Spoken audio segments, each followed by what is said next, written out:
The Galactic Federation had never known defeat. For thousands of cycles, their fleets had dominated the stars, enforcing order through precision and tradition.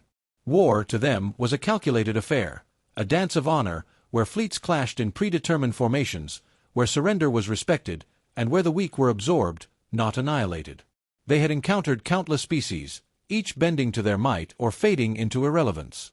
Then they found us. First contact was a farce. A human exploration vessel, unarmed and broadcasting peace, drifted into contested space.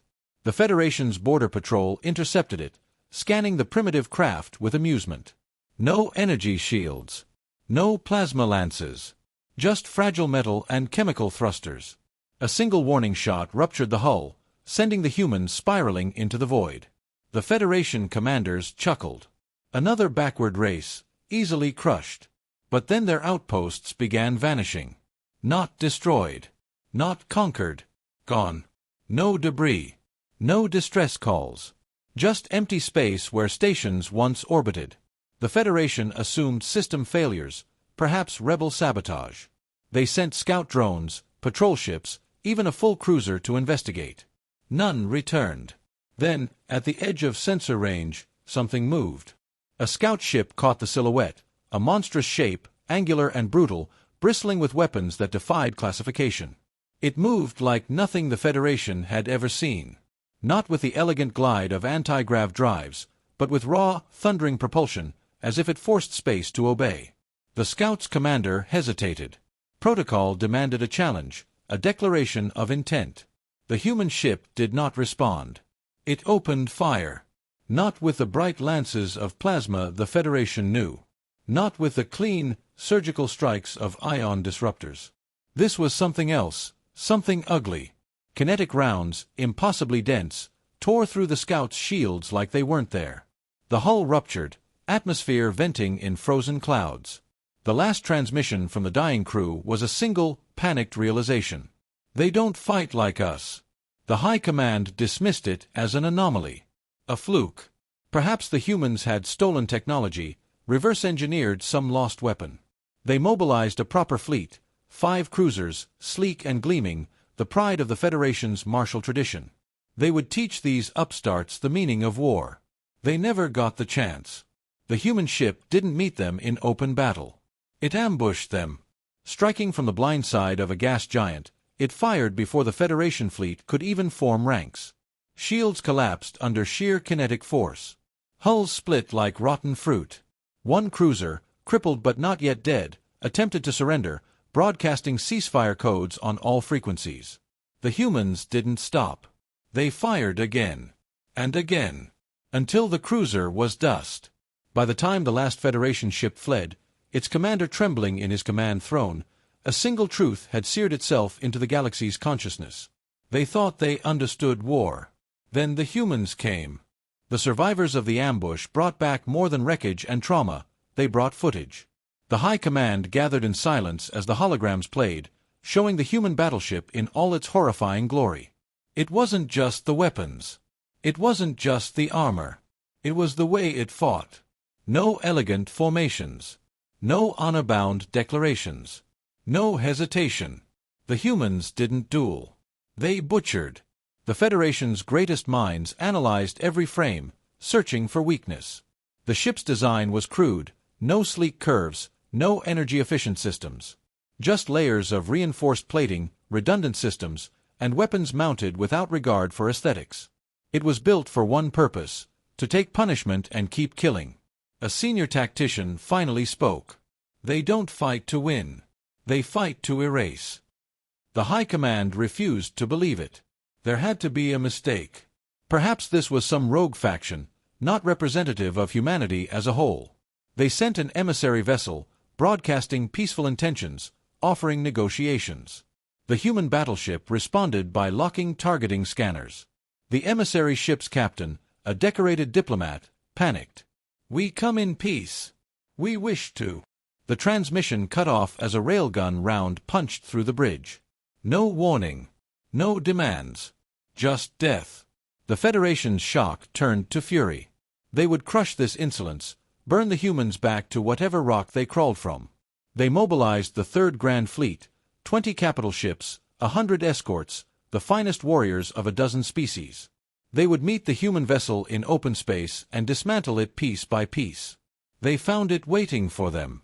Not hiding. Not ambushing.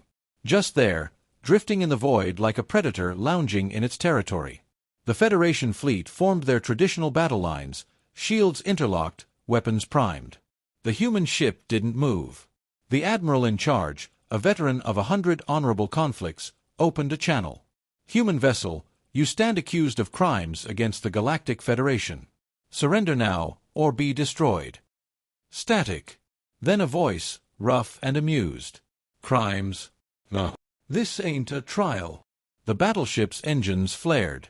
What followed wasn't a battle. It was a massacre.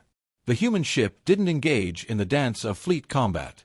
It rammed the lead cruiser, its armored prow smashing through shields like glass.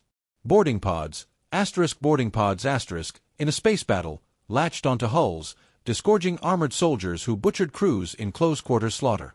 The Federation's disciplined formations shattered under the sheer, chaotic brutality of it. One cruiser, its engines crippled, tried to flee. The human ship didn't pursue. It simply rotated its spinal-mounted cannon, a weapon the Federation scanners identified as a primitive chemical explosive launcher, and fired. The round detonated inside the cruiser's reactor. The explosion lit up the void. By the time the Third Grand Fleet broke and ran, less than a third remained. The human battleship didn't cheer. It didn't gloat. It just turned, slowly, and began moving toward the nearest Federation colony.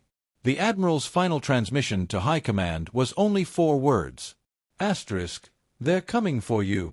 The Federation had no protocol for this. Their databases contained records of 10,000 wars across 100 species, elegant conflicts of measured aggression, where fleets clashed like chess pieces and surrender meant honorable integration. But this was something else. This was annihilation. They needed answers. A surviving gunship, limping back from the massacre, carried unexpected cargo, a human prisoner. Not a soldier. A mechanic, pulled from a ruptured escape pod. The Federation interrogators expected fear, pleading, perhaps bargaining. The human grinned at them through broken teeth. You still don't get it, do you? They dragged him before the High Command's holographic assembly, expecting finally to understand the madness. The human stood in chains, blood drying on his coveralls, and laughed. Ask your questions. I'll even answer. Won't help you. The supreme tactician stepped forward. Your ship violates every convention of war. No honor. No mercy. Explain this savagery. The human's grin vanished. His eyes went dark. Honor. He spat on the polished floor. You fight wars like it's a game. We had to invent war because the universe kept trying to kill us. The holograms flickered as he spoke. 2 world wars before we even left our gravity well. Cities burned because men drew lines on maps.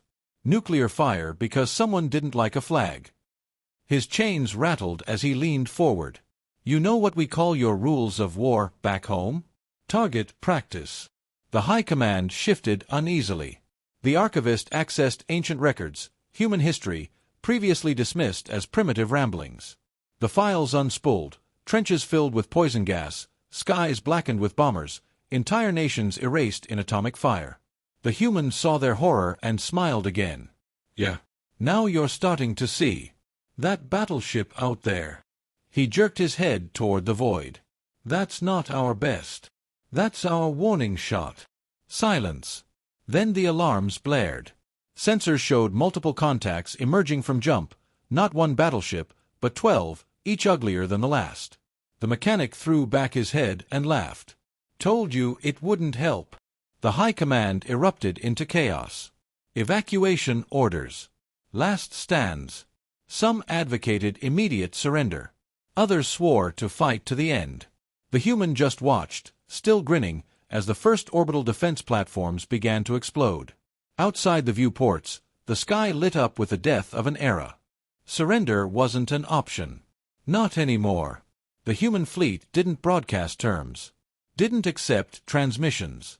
They moved in perfect, terrible silence, reducing orbital defenses to molten slag before descending on the Federation's core worlds like a swarm of armored locusts. The High Command's last fortress trembled under artillery barrages that split continents. Their grand halls, once filled with the measured discourse of 1,000 species, now echoed with the screams of dying warriors and the thunder of collapsing architecture. The supreme tactician watched through cracked viewports as human dropships blackened the sky. "All remaining units," he transmitted, voice raw, "make them pay for every—" The wall exploded. Dust and debris swallowed the command center. When it cleared, human soldiers stood in the ruin, not the polished elite warriors the Federation expected, but scarred veterans in battered armor, their weapons still smoking. One stepped forward, face obscured by a dented helmet. "Tactician Vale." The alien drew himself up, mandibles clicking in defiance. "I demand the rights of a—" The human shot him in the head. No ceremony. No speech. Just a trigger pull and a corpse slumping to the floor. The soldier turned to the remaining officers, their carapaces quivering with terror. "Here's how this works now," he said, voice flat. "You don't make demands. You don't get rights. You obey. Or you die." One of the younger officers lunged, ceremonial blade flashing. A human rifle barked once. The officer's torso vaporized. The soldier didn't even look at the remains. "Anyone else feeling noble?" Silence. Across the galaxy, the same scene repeated. Federation strongholds fell not to superior technology, but to sheer, relentless brutality. Human commanders didn't bother with occupation. They installed governors, not diplomats, but grizzled warlords who ruled with iron fists and mass drivers. On what remained of the High Command's homeworld, a human general stood over the ruins of their greatest temple. A captured Federation archivist, claws trembling, dared to ask the question burning in every survivor's mind. "Why?"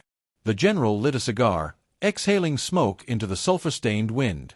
"Because you needed to learn." He crushed the ember under his boot. "War isn't a debate.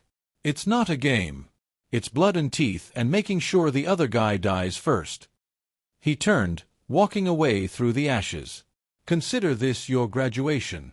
The archivist watched him go, then looked at the sky, no longer dotted with Federation starships, but with human battle stations, their guns trained planetward. Somewhere in the rubble, a terminal flickered to life. A final message, transmitted across the corpse of the old order, repeated on every surviving screen. "Welcome to the new galaxy." The first human colonists arrived before the last embers of battle cooled. They didn't come in gleaming arcs or diplomatic vessels. They came in converted troop carriers and retrofitted warships, their hulls still scorched from combat. The Federation's surviving citizens watched from ruined cities as humans walked their streets not as conquerors, but as indifferent new landlords. A 𝗕𝘀ian merchant, his shop miraculously intact, dared approach one. "What happens to us now?" The human didn't even look up from his work tablet. "Same as always. You live. You work. You don't cause problems." He tapped the sidearm at his hip meaningfully. The merchant persisted. "But our government, our ways." "Gone." The human finally met his eyes. "Your ways got your people killed. Ours didn't." Across occupied space, the pattern repeated. Human administrators replaced Federation bureaucracies with brutal efficiency. They didn't bother altering the existing systems, just removed any resistance and let the rest continue functioning. Factories still produced goods. Farms still grew food. Only now, human overseers watched from armored towers, their weapons never holstered. On the former Federation capital world, a child picked up a piece of rubble that had once been part of the High Command's chambers. A human Marine yanked it from her grasp. "Don't touch that." "Why?" The Marine hesitated, then pointed to faintly glowing veins in the debris. "Residual radiation. From your own scorched earth charges." He tossed a ration bar at her feet. "Eat. Move on." The child's mother hissed, pulling her away. "They deny us even our grief." But in the shadows, other whispers spread. A 𝗕𝗎𝗄 engineer, her species' once proud shipbuilders, studied human modifications to captured vessels. Their systems are elegant in their brutality. No wasted energy. No unnecessary comforts. A Draxian soldier, his honor blades confiscated, watched human recruits train. They fight like animals, but they win. The galaxy's survivors began noticing something terrible, something they'd never admit aloud. The human way worked. Their ships flew faster. Their weapons hit harder. Their societies, for all their brutality, functioned without the endless debates and protocols that had crippled the Federation. On the edge of known space, a human scout ship discovered something in the ruins of a pre-Federation civilization. The captain's report went straight to High Command. **, found evidence of another extinct empire. Same story, honorable warfare, rigid traditions. Wiped out by something they never saw coming. **. The human admiral who received it didn't smile. He just forwarded the message to all occupied worlds with a single addition. **, history doesn't repeat, but it rhymes. **. In the darkness between stars, the human fleet continued growing. Not for conquest. Not for glory. Because the universe had taught them one eternal lesson: the only way to stop the next threat was to become it first. The first alien defectors came quietly. A 𝗕𝘀ian engineer here. A 𝗕RAXIAN warrior there. They slipped into human territory under cover of meteor showers and sensor ghosts, offering skills in exchange for survival. The humans didn't welcome them, but didn't turn them away either. You understand what swearing allegiance means? A grizzled human sergeant asked the latest batch, his plasma rifle resting across his knees. No takebacks. No second chances. The lead defector, a former Federation tactical officer, bowed his head. We watched our civilization die to your guns. We're not stupid enough to make the same mistake twice. The sergeant grinned, all teeth. Welcome to the winning team. Human shipyards began incorporating alien designs, not out of kindness, but cold pragmatism. 𝗕𝘀ian shield geometry improved human armor by 18%. 𝗕RAXIAN plasma conduits boosted weapons efficiency. The humans didn't thank their new subjects. They simply made them work harder. On the rebuilt orbital docks, a human foreman watched alien engineers toil alongside human crews. Still think we're monsters? The 𝗕𝘀ian beside him didn't pause her work. Oh, you're absolutely monsters. She adjusted a power coupling with delicate claws. But you're competent monsters. Rumors spread through occupied space of something worse than human brutality, human meritocracy.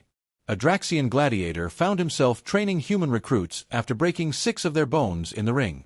A 𝗦𝗰𝗶 scientist received double rations after her reactor design passed stress tests. The old Federation's survivors whispered in the dark. They're not just conquering us. They're upgrading us. Human media broadcasts hammered the point home: footage of hybrid warships outperforming pure Federation designs, former enemy commanders now leading human-alien strike teams. The message was unmistakable. Adapt or be left behind. On the edge of the Perseus Veil, a human scout fleet encountered something new, an unknown vessel, sleek and predatory. When it opened fire without warning, vaporizing 2 human fighters, the hybrid crews reacted faster than pure humans ever could. The 𝗕𝘀ian tactical officer identified the weapon signature first. It's I know what it is, the human captain interrupted, hands already flying across controls. Same thing that killed the last 10 civilizations who thought honor mattered more than survival. As the alien ship closed in for the kill, the human vessel didn't flee. It transmitted a single pulse on all frequencies, an old Federation distress call. The enemy ship hesitated. Just for a second. Long enough for the human ship's 𝗕RAXIAN-modified plasma lances to burn through its engines. When the boarding parties returned with prisoners, the human captain examined the strange, chitinous creatures in their containment cells. Well, he asked his alien crew. The 𝗕𝘀ian tactical officer studied their captives with cold, professional eyes. They're younger than us. Faster. Stronger. She turned to her captain. We should start dissecting them immediately. The human laughed, clapping her on the shoulder. Now you're getting it. As the hybrid fleet jumped toward home, its holds full of captured technology and live specimens, the galaxy's new order became clear. Humanity hadn't just conquered the Federation. They'd created something far more dangerous.